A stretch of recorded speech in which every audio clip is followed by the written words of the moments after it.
Granted, I'm new to the world of accepting my disability and comfortably living in that space, but maybe someone could clarify for me, do disabilities only count if they're visible? Anybody?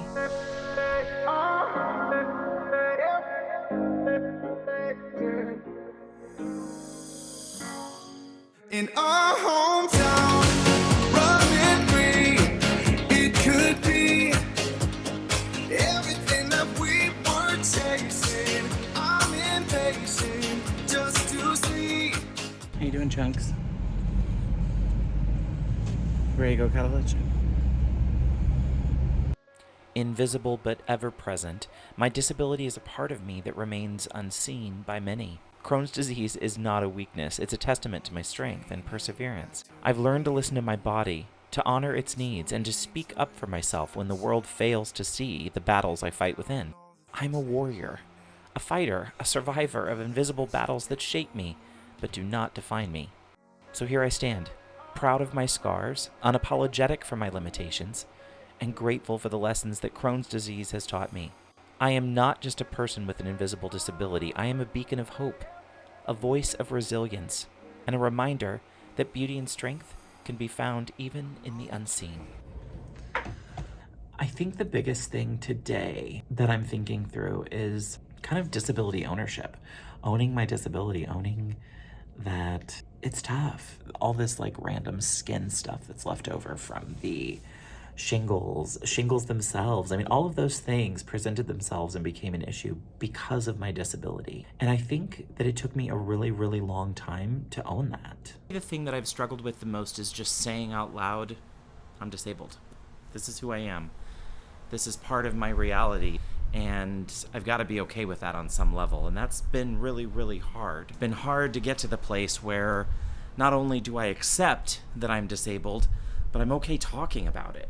And I think the part that's been the most eye-opening is it's felt really difficult because my disability isn't obvious to people. And therefore, it invites all kinds of questions that I don't think I was necessarily prepared to answer or consider when I first started getting comfortable saying out loud, yeah, I'm disabled too. The fact that I have an invisible disability, it sort of makes it okay for people to ask me some questions that I don't think they would ask otherwise.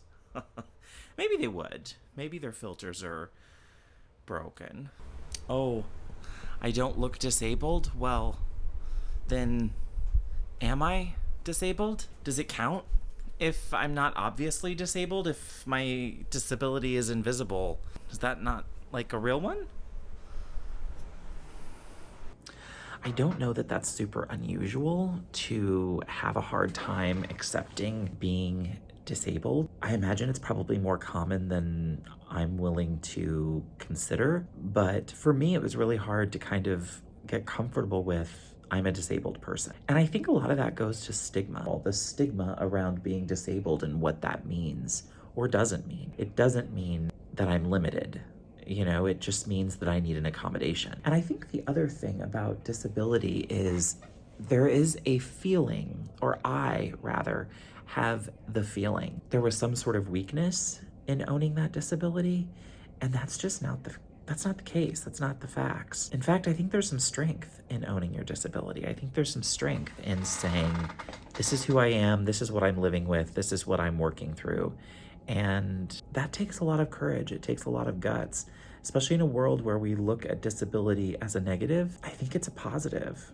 At least the people I know, it's a positive. It's part of what makes us who we are. It's part of what makes us the fighters we are. It's a big, important part of my identity, and one that I've really struggled to get used to. Just really recognizing how grateful I am to be working where I work, in a job that I can get an accommodation plan for my disability. That's not always the case. My job, working in finance for a university, it can be done remotely if I'm having a flare or need to be near a bathroom for a couple of days. Completely doable. Other jobs are not that way. If you work in an Amazon fulfillment facility, or maybe you're a truck driver, I can think of 1,000 different, a pilot, 1,000 different jobs where I don't know how that would work, but I'd be really interested to know, for any of you viewers that have IBD, Talk to me a little bit about the jobs that you can think of that would be really, really difficult to have an effective accommodation plan for, because the job requires you to physically be there. I mean, that's going to really impact what you can do and manage during a flare. Gonna hold you tight this time around. Now feeling like I need to escape. The world outside only made me numb. 'Cause I just wanna be here. Never a dull moment at the university. Our hometown, running free. It could be everything that we were chasing. I'm impatient just to see how you make everything fall into place. The more I think about it, what I realize is the whole working with a disability thing and the getting used to saying disabled. I think that's about the mindset of saying I fit in this category. And the only thing I can equate it to, and this may be very wrong, but it sort of reminds me of when I came out. Because the moment you kind of, in my day, the moment you said, you know, I'm gay, you can't unring that bell. It stands to reason that part of the reason it was so hard for me to just say, I'm disabled, I'm part of this group, was being able to say, you know, I'm disabled and I always will be. And that's a lot. I think it's more than we think, maybe. You make everything fall into place.